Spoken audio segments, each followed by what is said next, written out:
This is the Erica Diamond Podcast, getting you motivated and inspired by conversations with today's thought leaders and coolest people. Each episode, get up close and personal with compelling guests who share stories and tips that empower you to live your best life. Now, let's get off the fence. Here's your host, Erica Diamond. Welcome to the Erica Diamond Podcast, 4th episode. I'm so excited you're here today, and I'm really thrilled to have Rossana Mama Bee on the show with us today. I wanted to have Rossana on the show because she isn't afraid to be real and raw, and she's empowered, evolved, and she ain't afraid to be vulnerable. She's real, she's her authentic self, and she just happens to make millions of people around the world laugh on the daily. So before we chat with Mama Ro, who is Rossana Bee? Rossana is the matriarch of the Bee family, who are seen all over social media today. They have over 20 million followers and several billion video views worldwide. Rossana Bee, otherwise known as Mama Bee, of the Bee family on YouTube, is using her platform to promote positive change. Rossana speaks to young leaders from around the world at the One Young World Summit, where she shares about personal struggles, the philanthropic work of her family's Be the Change Foundation, and her role as Lumos Ambassador. Our story goes back almost a decade, and I'll let Rossana finish it for you personally, but unbeknownst to me, Rossana was feeling stuck in her life, and she happened upon a blog about being stuck and on the fence. Yep, that's right. That's my blog, womenonthefence.com. I always noticed this lovely lady, Rossana, would write these nice comments. Well, this went on for years until about 2 years ago. I don't know what made me zoom in on her profile picture, but lo and behold, I realized it was Mama Bee from the Bee family, and I private messaged her and I said, "Is this you, Mama Bee? All these years?" To which she replied, "I was wondering how long it was going to take." Did I get that correctly, Ro? You 100% got that correct, Erica. I love you so much. And I remember those days so clearly. I remember about 10 years ago, this was before I became Mama Bee. And I was feeling so stuck in my life, in my marriage, in my family, actually. And I just didn't feel true to myself. And then I happened upon your blog and I fell in love with you immediately because you were saying the things that I was feeling. And that's why I was like, oh my gosh, this woman, she's so real and you know, she's so honest, and you were swearing, and I love that. They say swearing is a sign of intelligence. I'm going to say I'm smart, Ro. I do a lot of swearing. 100%. Actually, did you know that there are people who are PhDs who actually say that that's very good for our emotional health? Well, it makes sense because you don't bottle your emotions, you get them out. 100%. That's just one of the million reasons why I love you so much. Oh, well, I'm so thrilled you're here. I can't wait to chat. Welcome to the show. And I can't wait for our listeners to just get to know you, maybe on a deeper or a different level than maybe they've seen you all these years with your incredible family. So, Ro, take me back to the beginning. What was your childhood like? Did your parents encourage you to spread your wings and fly like I know that you're doing with your children? Thanks, Erica. So my childhood was very interesting because my parents, they were good parents, you know, very good providers. They emigrated from Uruguay in South America. I was born in Uruguay, actually. And, you know, for people who have made, you know, this crazy trip of moving to a different country, learning a new language, you know, after that, it seemed as though they were very fearful of everything. And so I grew up in an environment where I wasn't actually encouraged to spread my wings. You know, we had things like tradition and loyalty, like you had to be the same person and just do a really good job of whatever it is you're doing. But change was feared in my home. And so that's something that I had to learn later on in life, we are supposed to be evolving and changing constantly because the world is constantly changing around us. And so we need to get uncomfortable. We need to grow. But to my parents, that was just like territory that they didn't even want to, you know, hear about. Like, I remember them getting mad at me one day because I sold my house to move to a different neighborhood. And they're like, why would you do that? There's nothing wrong. Well, you know, it ended up benefiting us in the end, but Yeah, they just like, one job, 40 years, same neighborhood, 40 years, don't change it. If it's not broken, don't change it. And so that's been very difficult to kind of get out of that conditioning from my childhood. Well, I think that safety just comes from fear-based thinking, right? So we don't change things, we don't ruffle feathers. That's the way it's done because we're fearful of any kind of unknown, which I understand that. I can understand that. I don't think it was probably from a bad place. No, absolutely not. I think it's just, something that's, kind of old school mentality of, you say work for the same company for 50 years and then you get your package and then you retire. Yeah. Whereas I'm like, listen, I still don't know what I want to be when I grow up, right? Like, I just want to keep exploring and keep growing and see and keep figuring out who I am.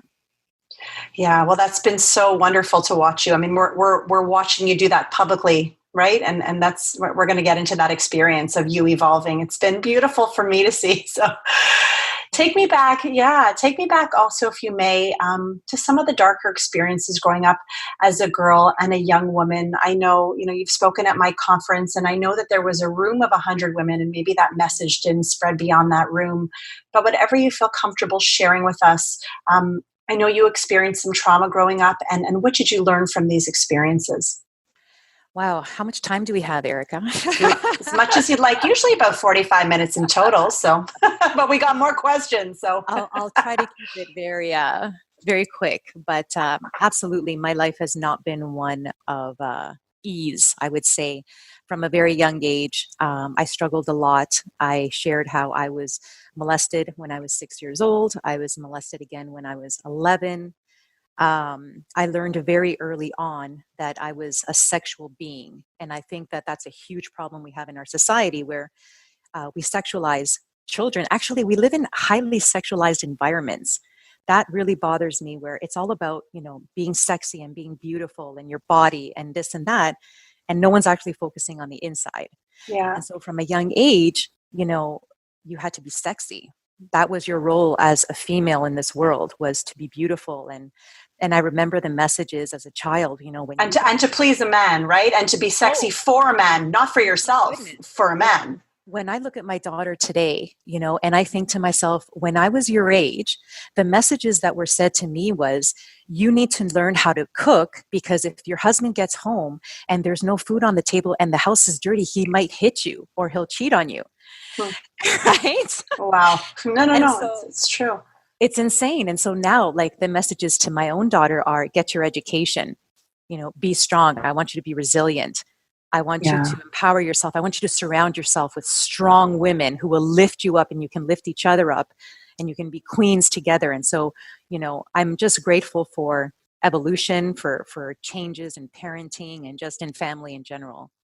So what did you learn from these experiences? So you grew up with this, with something that happened to you that we don't wish upon our worst enemy. And what did you learn, I would say, about yourself from going through that? Because you have, you've evolved, you've worked on yourself, I think, to be able to deliver the message and help others. It's because of the work you've done on yourself. But what did you learn from these dark experiences, maybe about yourself? So what I learned is that I am a very strong person. I've come through many, many dark times. I've been on my hands and knees, begging the world, begging the universe to please stop giving me all these lessons that were painful. But what I realize now is that thanks to all of those experiences, because really you can learn about something, but when you actually experience it and you experience the feelings and the emotions that go with something, now I can advocate because I was there. I know what that feels like to be, so shamed into thinking that you're dirty or you're unworthy or that something that has been done to you, now you carry for the rest of your life. And so this is why I'm so passionate about being a voice for change for women and girls as my role as ambassador for Lumos. I just think that has made me now be more courageous and brave so that other girls and other women can share their stories, because I think there's big power in sharing our stories and owning our stories. Oh, wow. And you have this platform, luckily, where you touch women and girls from around the world. So you can be kind of a beacon and a light and a ray of hope maybe for girls who have gone through their own trauma and can see that there's hope to me, when I look at you, I see hope at the other end, and a bright light, that if you've gone through darkness, there's hope at the end. We all sometimes feel so hopeless. And so to me, you represent hope, Mama Bee, really. Oh, thank you so much, Erica. You know what? That means so much to me, because I just want to be the type of person that I needed when I was young. Mm-hmm. Yeah. And that's why I looked to women like Oprah Winfrey, who to me was just that epitome of strength. And when she shared her story, and I would watch her and I would just admire her so much for being such a powerful woman, right? For everything she overcame. But she was also compassionate and wasn't afraid of crying. Right. Oh, well, you know my love for Oprah, and I saw her last night in Montreal, and she was wonderful. I've seen her about 5 times. I've met her, and what's so funny is, I got lots of texts. So how was she? I'm like, what do you mean? How was she? I'm a groupie. Whatever she's buying, whatever she's selling, I'm buying. Me too, Erica. I drink her Kool-Aid, so yeah. I'm the wrong person to ask. I adore her. I think she's so wise. She said, I've never been to a day of therapy, but I've interviewed 37,000 people and experts from around the globe. So I do kind of consider myself someone who's maybe had a little bit of therapy, even though I've never stepped into a therapist's office. 37,000 interviews. I mean, really. That's incredible. It really is. Yeah. It really is. So tell me what it's like making millions of people around the world laugh as the EB family. I mean, guys, you just not only are the 4 of you are also talented and funny in your own way. What a rock star family. Thank you, Erica. Yeah, the kids are great. They're so talented. For being so young, they know who they are. And that's something that I really wanted as a parent to bring out, because I spent the majority of my life not knowing who I was and trying to please everyone around me. Yeah. Whereas they are so true to themselves, and I've taught them how to listen to their soul. But no, they're amazing, and we are so grateful for the role that we play in the world as, making people laugh. It was something that, we get asked all the time, how did this get started? And we say, just luck. We've always been kind of goofy as a family. And one day my husband said, I want to start sharing videos. I want to show people that healthy, happy families actually do exist. It's not what we see in the movies, that people are yelling at each other. And, we both didn't grow up in perfect function in our own family lives, but we wanted to kind of be that role model for other families of how you can be silly together and don't take life so seriously. And so we're super grateful. It's an amazing experience. Everywhere we go, people of all ages come up to us and give us big hugs. And I've seen grown men cry when they see my husband, because he is just such a role model as a husband, as a father. And it's incredibly gratifying. And I mean, I've met your whole family, and I can attest to that there's something about all of you. You're magnetic. And back to your children, in how you're raising them, I feel like they also have thick skin. Am I correct? I feel like you've raised them that they're not only open, but they're tough. You know what I mean? I feel like you've given them all the good tools to equip them to go into this world and be themselves, but they're not going to be stepped on, Ro. I feel like you've done a good job with that. Thank you so much, Erica. You know what? I feel like, we're all human, right? We are all just doing the best that we can in this life. Yeah. What I wanted to, it was kind of like a social experiment when I had my children. And I say to them all the time, I want to know what it's like for you to be 25 years old and be happy and healthy, and you've lived your life, and you're just fulfilling all your dreams based on what you want. And so that's kind of what I teach them is you do have to have a thick skin, because for whatever reason, people are always going to have something to say. And, there's going to be that section of people who are either jealous or they're seeing you be brave and courageous. It takes a lot of guts for my 12-year-old daughter to stand on a stage in front of thousands of people and sing her heart out. Right. Yeah. But what they don't see is backstage when she's nervous and she's shaking and I'm telling her, baby, you got this. You can do it. Be strong. And they're just here to hear you sing. They just want to hear you belt out your music because it's going to touch their soul. And so it's just that positive reaffirming affirmations and just a positive upbringing, because I think that that's really lacking in our world. Oh, I do too. I do too. And I don't know if it's our phones or social media that has invaded so much of our face-to-face interaction, respect of, mealtime. I just feel, before, we would leave the office, we never knew what emails were awaiting us, and we would be present. There's so much distraction and so much invading and pulling at our home life. I feel it can become really toxic if you allow it. You need strict boundaries in a family. 100%, Erica. You nailed the head. Sorry, I know how to say it in Spanish. Hit the nail on the head. You hit the nail on the head with the distraction part, because there are so many distractions now, and we live a life that is focused on the external, right? And so we have our phones, we have the TV, we have laptops, we have every source of technology. We have, just trying to look the best that we can every single morning. Like, I stand in front of the mirror and I say, how do women do this every single morning of looking perfect with perfect hair and perfect makeup? Like, I just think that we're so outwardly focused that we're forgetting the quiet time of just being and just, connecting back to your inner self and your soul. And I think that that's really what's missing from family life, from individual life, from marriages. Oh, the things I want to say about marriage, I don't think the world is ready to hear yet. So well, we're ready. Say it.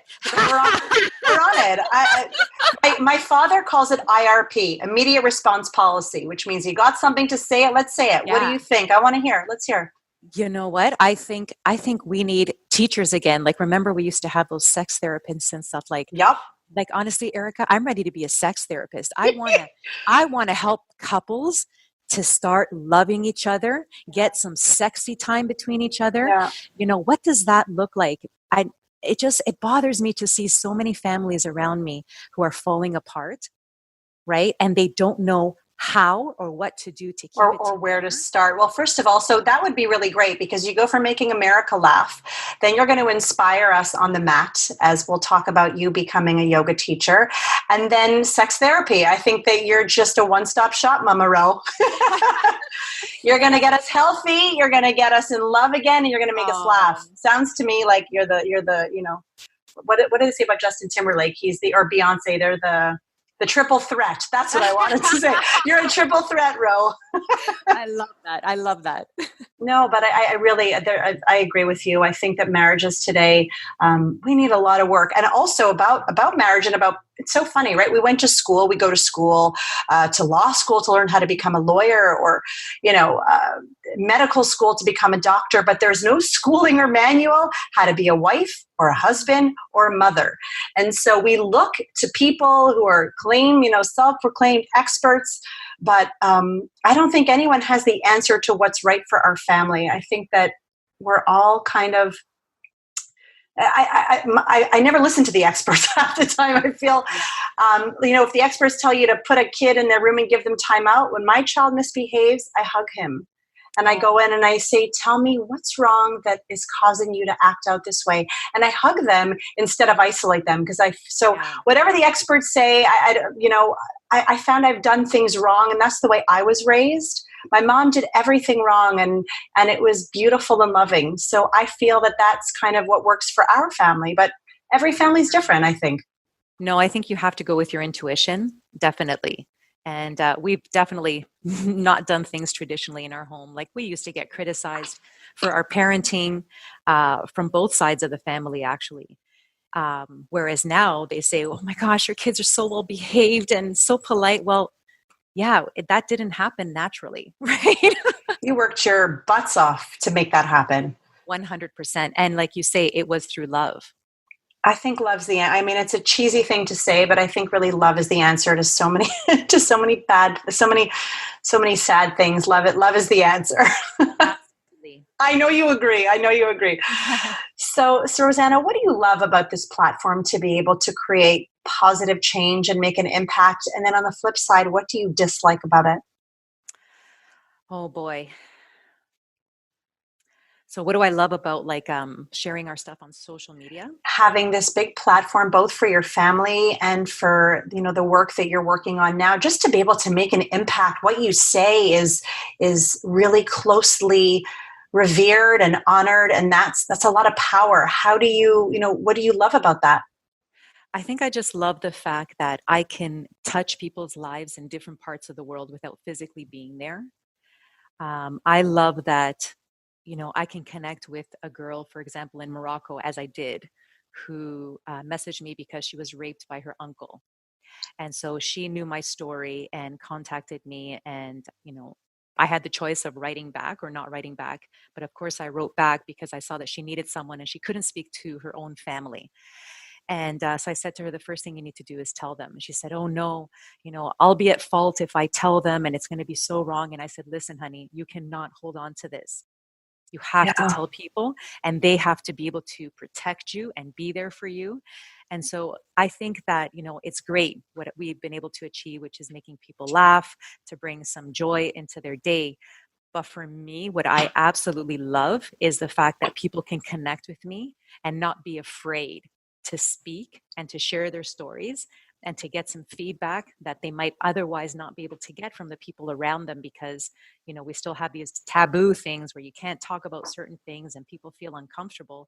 Whereas I'm saying, hey, let's share, let's tell each other everything, and we can learn from one another. Yeah, I find it refreshing, and I think that you are, for a family who has, the word followers, but for a family who's so popular, you have made yourself so accessible. I mean, you reply to comments on social media. You're so engaging. It's not bullshit. It's real. We really feel the love that you are giving to people one at a time. I mean, it's really refreshing. Thank you. Yeah, it is. We're super grateful. A day doesn't go by that we don't wake up and give thanks for what we're doing. And we never for once take it for granted. We realize how special this is, how unique it is, how many people would love to be in our place. And that's why we try to give back as much as possible. If someone sees us when we're out at the mall or at the airport, we will never say no to having a chat or taking a picture with someone, because we realize that we are here because of them. Yeah, well, they say, as I feel as celebrities grow, I feel like that's when they become, they want to be left alone. So it's wonderful that you make yourself so accessible. And what do you dislike about it? What if there was something you would dislike, or something that bothers you or upsets you, or, what do you dislike about this big world that you're impacting?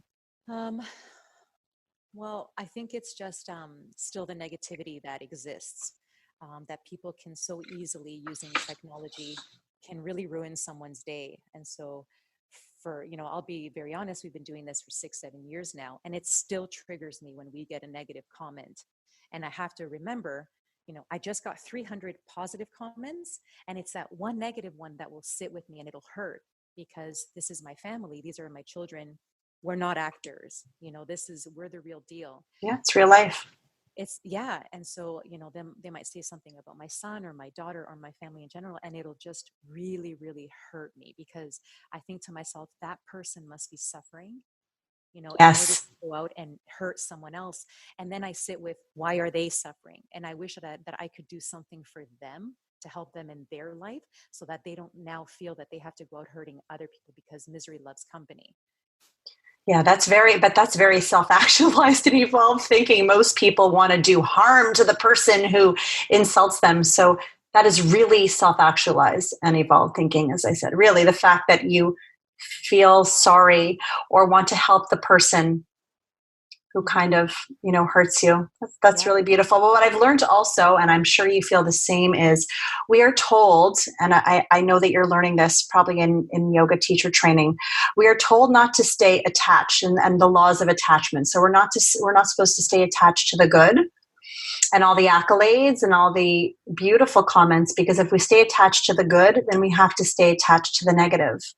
Yes. And so we're really supposed to go through life unattached, which I have a problem with, because I find that strange. Maybe you can speak about that, but I feel I'm so passionate, and I feel joy, and I feel sadness. And how am I supposed to be told that I shouldn't be attached to the good or the bad? Then I feel like I go through life as a zombie. Do you know what I'm saying? 100%. And that can be said for anything in life, really, is our practicing of non-attachment. And so for me, I'm having this thing now with my identity, because the world knows me as Mama Bee. They know me that I've made people laugh. They know that, I love to eat and to cook. And so, I love preparing meals. And so I've done Mama Bee Cooks. But now I'm ready for the next stage, which is I'm becoming a yoga teacher in 2 weeks. I've been training for the last year and as a soul coach, and I want to really be a guru, which, the guru, all that it means is remover of darkness. And so I want to remove darkness from the world, and I want to remove darkness from people's hearts. And so I want them to now see me as a teacher, and a guide, and just someone who is sharing wisdom and knowledge. But I feel that as a society, as a race, as a human race, we have been so conditioned to attach to identities, to people, to ideas, right? So letting go of ideas that we were raised with, that we were conditioned with.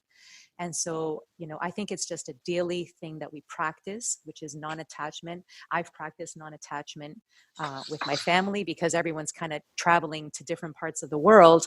And I just have to have faith that everything will turn out. Everything is being done for the right reasons. But I think there's no easy answer to the practice of non-attachment. No, I know. And listen, it's tough. So people are afraid, as you spoke to your parents, to bring it back to the beginning. People are afraid of change, and people don't welcome or embrace change. So they probably feel they know you as this. Oh, now you're too good for that. Now you're off doing this. But that really, to me, just triggers it's just their own insecurity. I find if someone can embrace someone else's evolution, it's not about the person, it's about themselves. Absolutely. Right? Absolutely. I think it's about taking time for yourself and stop being distracted, every day of the week around people, around things, doing things. I think it's about connecting back to yourself, spending some quiet time, some solitude, figure out who you are, right? Yeah. Yeah. And be that person. Be the person that, fulfill your wildest dreams. What are your wildest dreams? And so my wildest dreams is being a guru and a teacher, and traveling the world and hugging children and helping the poor, and that's what I'm trying to be. Well, that's what you will be. That's what you are. That's what you will continue to be. And to me, that's what you are. So you're very special. I love you. How do you deal with what Lady Gaga calls, and we touched on this a little bit, but it was so amazing. First of all, I love her. And she calls social media a cesspool. And as we just discussed, we're not supposed to, as we just had this conversation on attachment, we're not supposed to stay attached to either the good or the bad.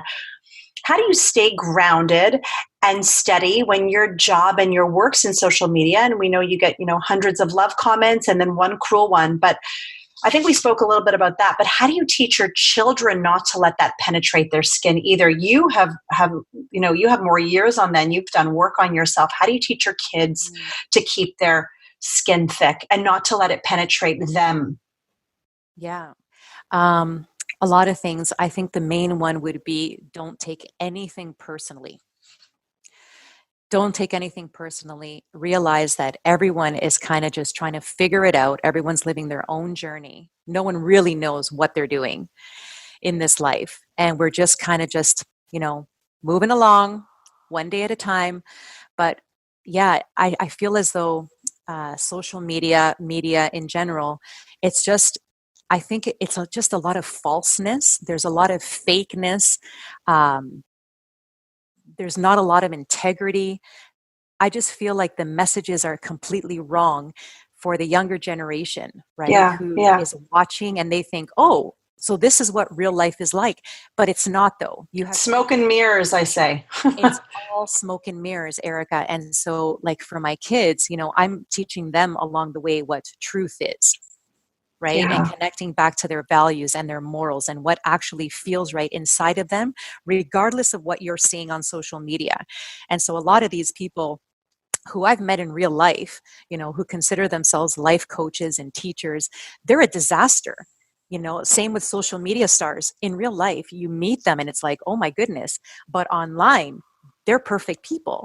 And they're Yeah. putting out this image and persona that is completely false. And you have these 10-year-olds and 12-year-olds who just worship the ground that they walk on. Yeah, and they take it as truth, right? They take that as truth. But 100%. And the parents are not watching what their kids are watching. They're not engaged.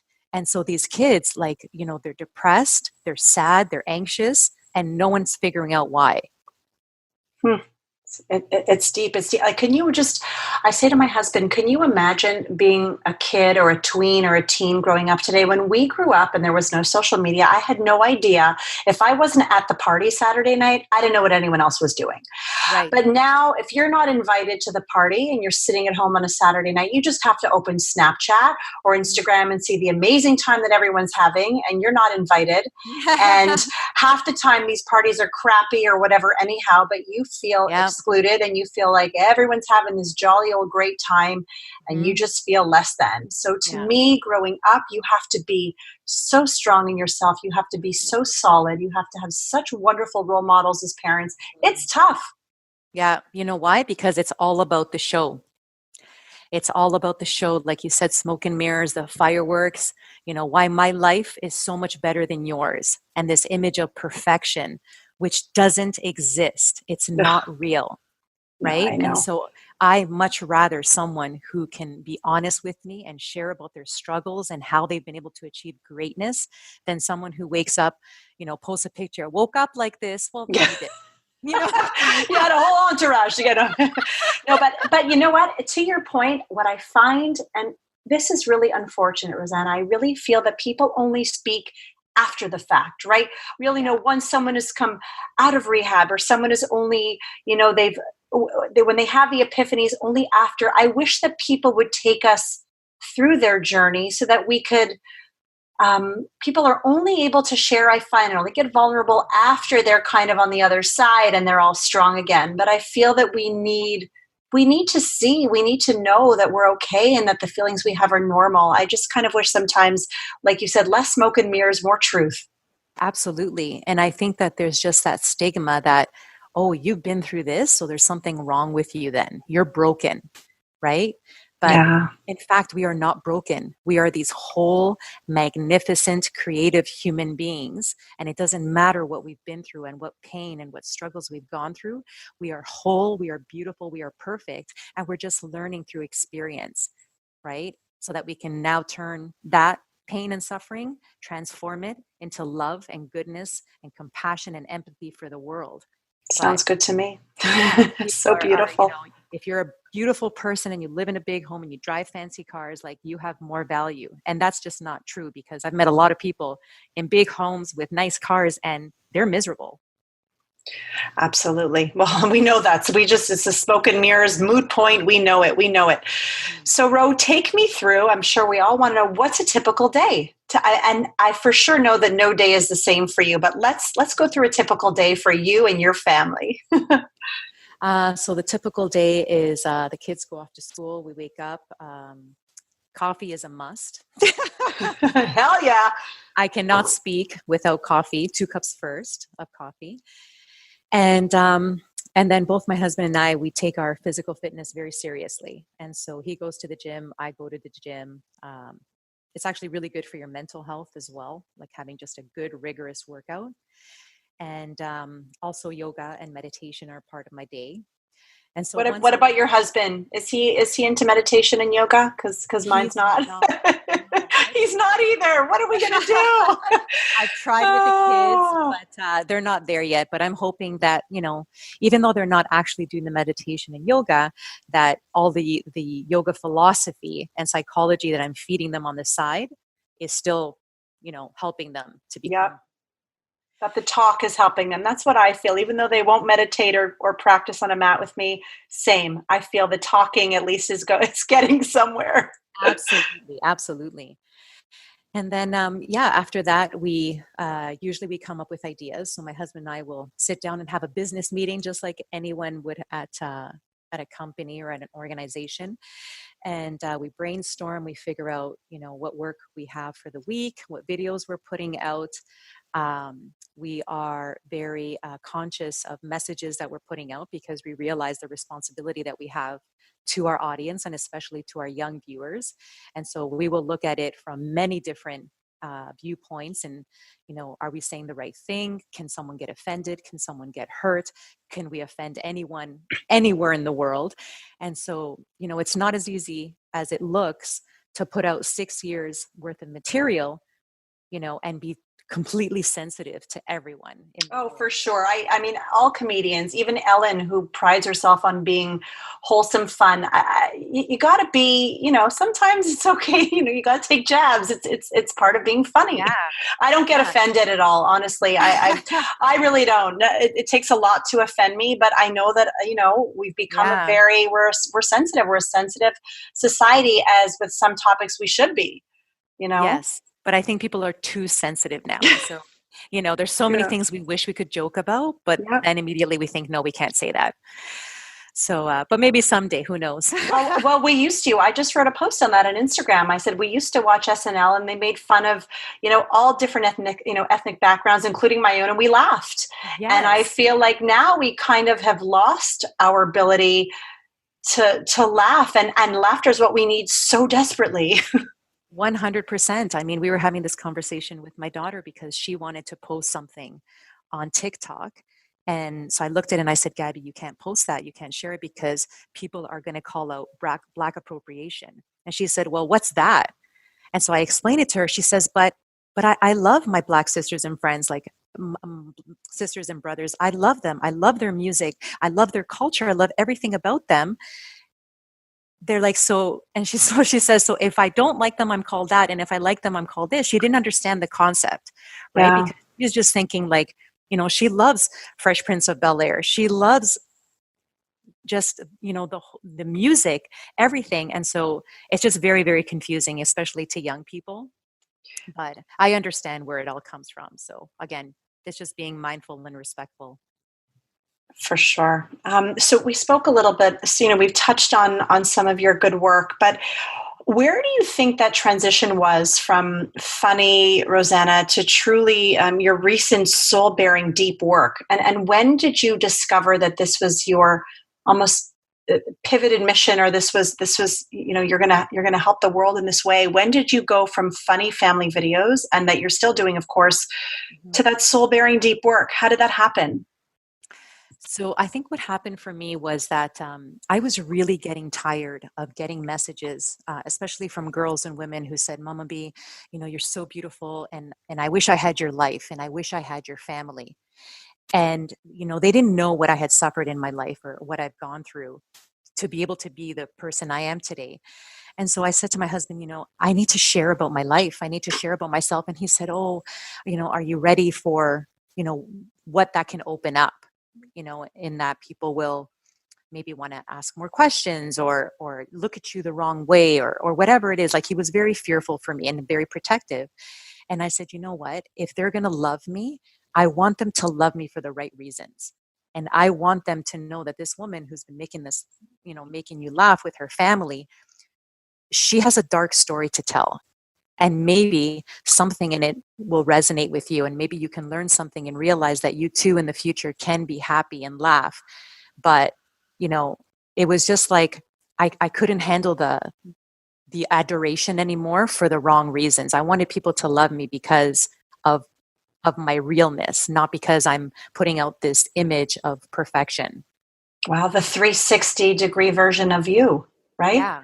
Yeah. Yeah, that's really I love that. That's deep.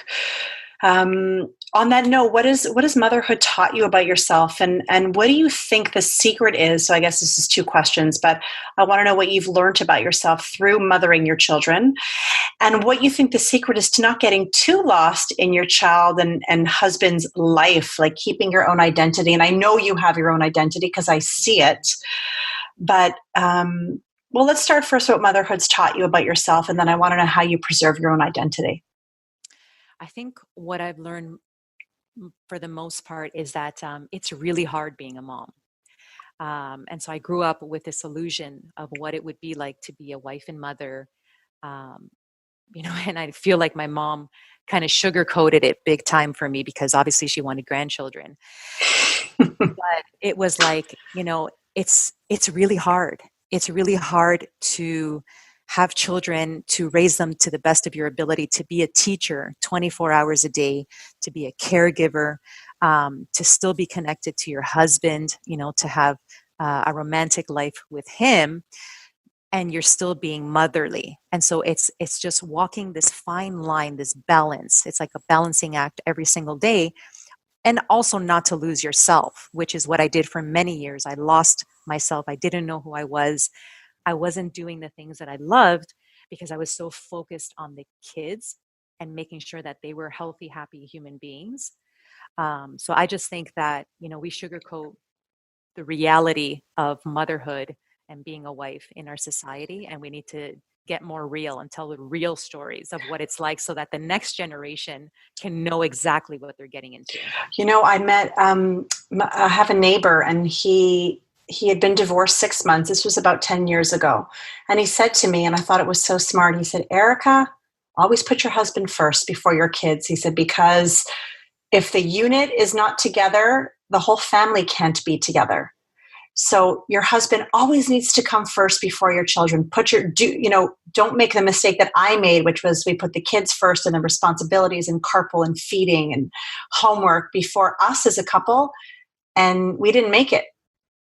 I thought that was really great advice. So I've done that. I love them all equally, but I think I put Hilly a little bit first because when we're not good, none of us are good.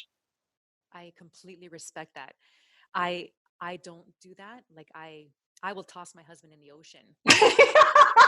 No, you won't. And I love him very much. But for me, my kids are everything. And I do my very, very best, though, of making sure that my husband knows that he is loved, that he is respected. But my role as a mom supersedes anything in this world because these two kids didn't ask to be born. Right. I brought them into the world, and I feel like it's my duty to make sure that they are decent, loving, respectful human beings so that one day when they grow up, right, they can look back on their childhood and say, wow, you did the best you could, Mama. It wasn't perfect. You weren't perfect, and that's okay. But you did. But we felt the love. Everything was for them. And so, but of course, it's having a healthy marriage, Erica, that's a whole other topic. Like we'll do part 2 on that. You've heard it here first. I decided I'm going to interview Hilly for the podcast. We've been together since we're 19, and we're going to share our secrets, how we fight and make up and keep it together, and how we keep the passion alive, and what we think. I don't know. We're going to try it out. What do you think? I love it. And I love your husband. He's a wonderful, wonderful person. He is, and he loves you too. Mama Ro, this is a good one. What would you tell, and I feel like this is such an overused question, but I have to ask you because I know you have so much wisdom. What would you tell your younger self? Stop listening to everyone. Only listen to the people who have proven themselves that they are happy, that they are successful, whatever success means to you. To me, success means happiness, time.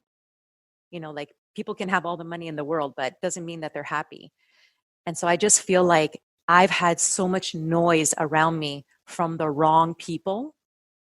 Whereas now I have it's a very small amount of people I allow into my life, and their opinions are very important to me. Yeah. Whereas at a young age, I was taught, you have to be polite to everyone and nice, right. And you can't say that, and you can't. No, you can. You 100% can, because you cannot give your energy to everybody. And so, I'm sure you've learned that with everyone who reaches out to you. And we've spoken about that before, that you get very drained if you give your energy to everyone and everything, right? Absolutely. And that's the thing is, now I can understand why people who are out there, right? Like Ellen DeGeneres, for example, you hear stories that they say, they don't talk to people, like if you go and do her makeup. But I can 100% understand that, Erica, because I've had people come and do my makeup and hair, and they don't stop chattering for 2 hours, asking questions. And, I think it's a fine line between being curious and just crossing the line That's Absolutely. unacceptable. And if I have spoken to you for 2 hours, I don't have any energy left to do anything else. 100%. And preserving your strength and maintaining the line, right? Yes, yes. And so I understand that people get, really excited to see you. But if people only knew how much energy it actually takes to be on a global platform, on a global scale, and to put yourself out there, it's not as easy as it looks. When are you at your happiest? Oh, great question. I am at my happiest when I am in the bathtub. I have lavender salts. I have my book. I have music. I have candles. I have a cup of chamomile lavender tea. That's when I'm my happiest, when I'm giving myself self-love, which is something that took me years to learn. That was never taught to me because I had a mom who was a martyr, who never took time for herself. And so, one of the key things I would love to pass on to the next generation, or to anyone in general, is the necessity for self-love and time for yourself. I hope our listeners really digest that, because I feel that we hear a lot, those words are, mental health, mental wellness, self-care, self-love, but how many people are really truly practicing it? So I hope that people will take that message away, just how important that is. So that's when you're happiest. I feel like I agree. I mean, that's when I'm at my happiest. That's my answer if anyone asks me the same question.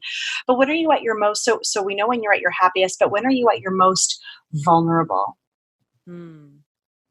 I am at my most vulnerable when I am surrounded by people who love me, who don't judge me, who are good listeners, who are supportive, who I can be totally myself with, and we can just laugh and cry and dance.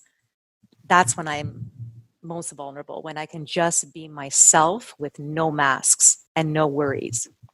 And no filters, just you. No filters. And honestly, Erica, with you, I have always felt like that. We've been so open and honest with each other. Zero filters. And that's why I have such tremendous respect for you. Well, same. Just our lives together, I feel, have it's been unfiltered, and I find those relationships refreshing. I don't have many of them, so to me, it's very sacred when I meet someone who I can be completely myself with. Right? It's a nice feeling. It's gold. It is. It is gold. Yeah. So you are, in your evolution of your beautiful whole self, are actually planning a retreat, your Evolve retreat. So for our listeners, I don't know if you're sold out yet.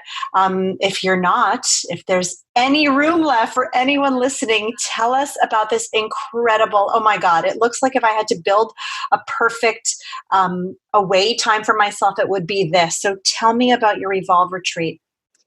It is going to be 1 week of absolute ecstasy in Costa Rica, February 2020.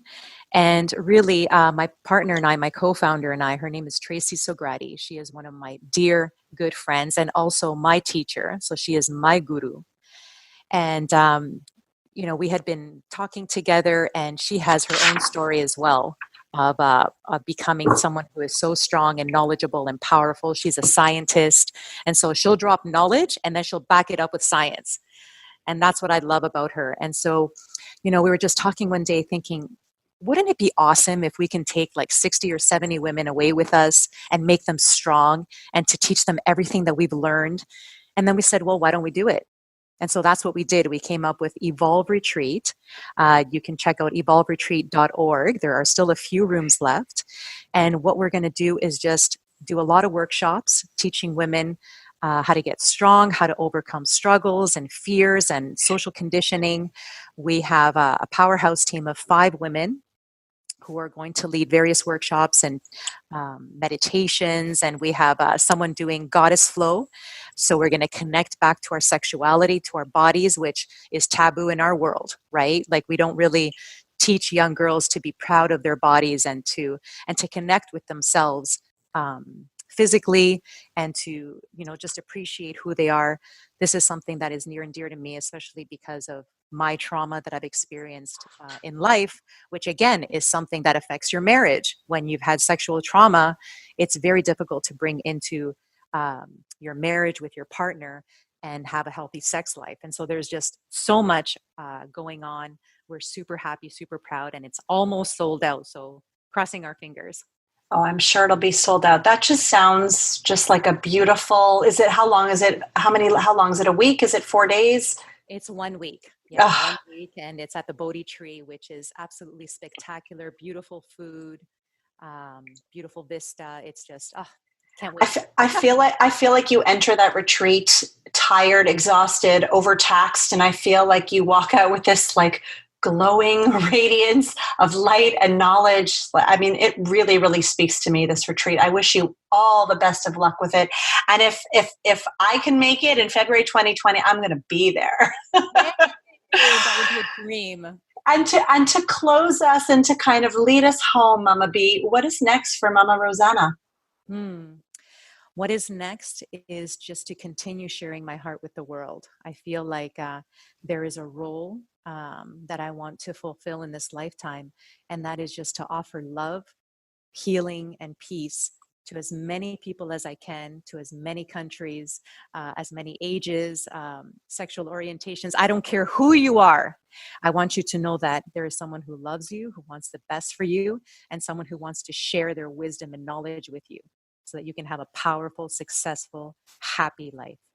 Sounds beautiful. I thank you so much for joining me today and sharing all these. I feel like what Oprah would say, like the nuggets of wisdom that you sprinkled throughout our hour together.